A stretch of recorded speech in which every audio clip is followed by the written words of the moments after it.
Welcome to Basic Business AI, a podcast dedicated to simple AI strategies for businesses who don't want to get an advanced tech degree or hire some marketing bro. I'm your host, Ana Gonzalez, and you can find me on social media at AnnaBotPrime. We bring on regular business owners like you and me to discuss practical strategies, ideas, and perspectives about AI without getting too far into the weeds of the tech. BBAI is sponsored by Conversational Funnels, the new way to automate lead generation, qualification, and appointment bookings for service-based businesses. If you want more sales calls on your calendar without having to pay some expensive marketing agency or hire appointment setters, conversational funnels are the best bang for your buck in 2024. Download the blueprint for free by going to conversationalfunnels.com. Today's guest is Dre Baldwin. Dre is the CEO and founder of Work on Your Game Incorporated. He has given 4 TEDx talks and has authored 35 books. Dre had a 9-year professional basketball career, playing in 8 countries. Dre's framework is the roadmap in reverse for high performance, consistency, and results. So, Dre, welcome to Basic Business AI. Now, from your perspective, how is AI reshaping the future of your industry? Hey, Anna, thanks for having me on. And from my perspective, being that I'm in thought leadership, what it's doing is it's allowing people like myself to repurpose, for lack of a better term, material that we already have in so many different ways. And we're able to do it. We were doing it already, but now you're able to do it at a click of a button, to where you don't need a human to do the work. We don't need to do the work ourselves. Now it's just a matter of using certain software that can do it for us, such as taking audio and turning it into written material, taking written material, turning it into a course, taking ideas and turning them into articles or books or course materials, webinars, speeches, etc. So what artificial intelligence is allowing us to do is to expand and multiply our offerings much faster and much more effectively than we have been doing up until now. I love what you're saying, that it's allowing us to expand and scale everything that we're doing. Yes. I would challenge that of we don't need humans anymore, because we still need the human to input whatever we need for the AI to create. However, I am very curious, Dre. What are some practical applications for your business that you use AI in?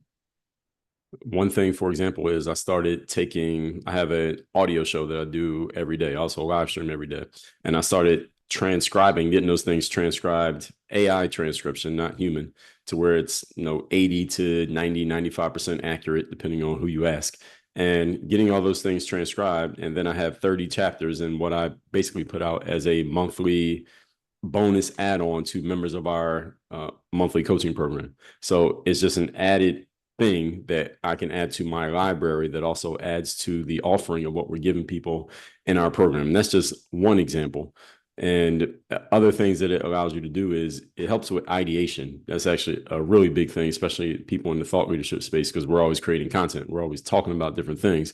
And some of us have a ton of ideas already, but others may struggle with coming up with new stuff, depending on how much you put out. So artificial intelligence is really good at, you can plug in a topic and say, hey, give me 30 ideas on business professionalism, and then give you 30 ideas. Now, you might not use all 30, but there may be 10 in there that are actually useful.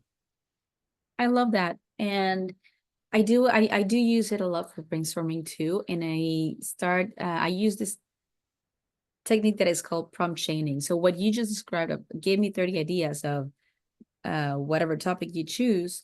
And it gives me the 30 topics. And I'm not going to use the 30 topics, but maybe I can choose 3. All right. Dig deeper in these other topics, in these 3 topics that I am interested in.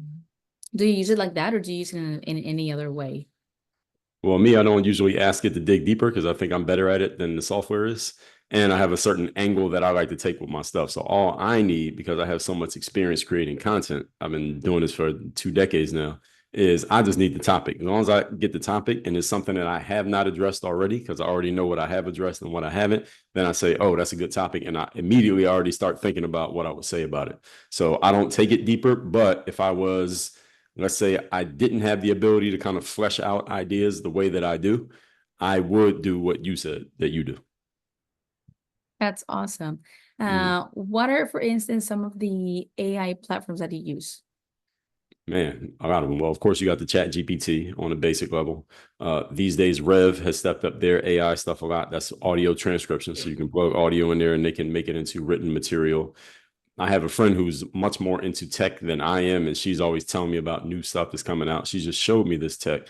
I forget even the name of it, but it basically takes a lot of stuff that you would have, for example, a virtual assistant do, like updating your CRM and sending follow-up emails, et cetera, like personalized follow-up emails, not just the ones that the system can fire off, but ones that had to be personalized with links.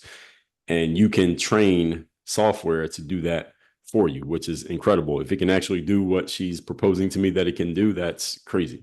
I've even seen software out there that can write basically entire books for you, not just articles, but entire books. That, again, I haven't dove into all these things just yet, but the way it's looking. And one other thing I'll tell you is I heard someone say that you should just keep a list of anything that you wish artificial intelligence could do and just keep it written down. And eventually it's going to happen. And I just, every time I think of something, like, man, it'd be great if AI could do this, this, and this, so I don't have to keep doing it. I just write them down. And eventually some of those things are starting to get crossed off the list because now they exist. So now I just make a new list. Okay, now I'm going to sign up for this, this, this, and this. Man, how interesting. What are Mhm. some of the things that you have on your list that you wish that AI could do for you? Man, let me pull it up. You should have asked me before we start recording, but let me Oh see. my gosh, you okay. Okay, I'm gonna pull it up real quick. Okay, so one thing that I didn't know about was AI can make photographs. It can make headshots. So Mhm. in business, of course, you want to have headshots all the time. So it's not good with the bodies. I've had some really funny things happen when AI tries to make the body. It doesn't work. But anything from like the collarbone up is perfect. It can make a bunch. It can give you, you get 500 photos for like $30. And there are a bunch of websites that can do that. I've always wanted AI to be able to make videos, and we know it can do that now. I think the cost of that is a little bit high still, and I'm waiting for it to be able to take my video and edit it in such a way that it can kind of basically have me doing stuff that I never actually did and then make a video out of it. And I know that exists, but it's a little bit still resource heavy right now. And I don't know how they're going to regulate that because you could do a lot of crazy things with something like that. Social media management and basically posting certain things to social media for certain reasons at certain times, not just the times because they already have that, but something like that. I've seen advertising. There are AI that will make advertising for you. What's another one? I want AI to be able to, this is my possibilities list, create, edit it, and optimize YouTube videos based on recommendations of a different software. So basically take multiple softwares and have them communicate with each other, and then create the content based on that, and then create the metadata, the titles, the tags, the thumbnails, and do everything with one click to where I don't have to do any of that, and I don't have to manage the humans who do it, but the software is already trained to do it. So this software that I was telling you about a moment ago, that my friend said can kind of communicate with damn near any app through API. If it can do that, then I'm going to be signing up for something like that. Or turning my podcast episodes, let's say I record a solo episode or even this episode right here, and turning it into an audio or video with SEO titles and tags. And I've seen something that Google does that actually does this. It's called Notebook LM. I don't know if you've heard of it, but you can plug something in. Let's say we plug this audio in, right? And then you click a button. And what happens is a man and a woman who are not real people have a conversation about this conversation, talking about it as if it's a news item that just happened yesterday, and it'll be like a 10-minute conversation. And I've seen it, and it's crazy because it just listens to what you said, and it does a whole podcast conversation between two AI people as if the news is whatever content it is that you submitted. So you can do that with a YouTube video, an audio file, or just a text file, like a document or a book. Sounds I can go amazing. on and on. I don't know if you want me to keep going. I love your list. I would love to for you to keep going on, but that we would need like a 3-hour podcast, maybe. Maybe not But that long, but yes. well, we could talk about your list and then keep going on more ideas. But Drake, tell us about who you serve and how people can reach out to you. Sure. So our company's called Work on Your Game. What we do here is we work with high-level performers, people who are either in or want to be top 2% performers of what they do. So we're looking for high-minded, ambitious people who want to perform at their highest level, do so consistently, and produce more results. And that's all based on a framework that I extracted from my background as a professional athlete, and basically teaching people how to take the athletic mindset and frameworks and accountability and apply it to their professional and business lives. And the way you can find me is at workonyourgameuniversity.com. And of course, I'm on all the social media platforms actively. Perfect. So we're going to wrap up here. Thanks to our guest, Dre Baldwin, for joining us for a practical conversation about AI and its potential for business.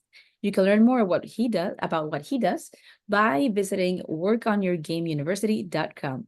If you run a business of any size and you have some ideas or strategies around the topic of AI, we'd love to have you on a future episode as well. We interview business owners of all levels of experience and exposure to AI so we can represent all voices, especially the 90% of us who are curious about AI but not trying to be tech geniuses. Apply for a future episode by going to basicbusinessai.com. And one more time, if you want to solve the problem of lead generation, qualification, and follow-up by automating it completely, download the Conversational Funnels Blueprint for free at conversationalfunnels.com. See you next time on Basic Business AI. Oh, and by the way, if you like this episode, tell your friends. See you later.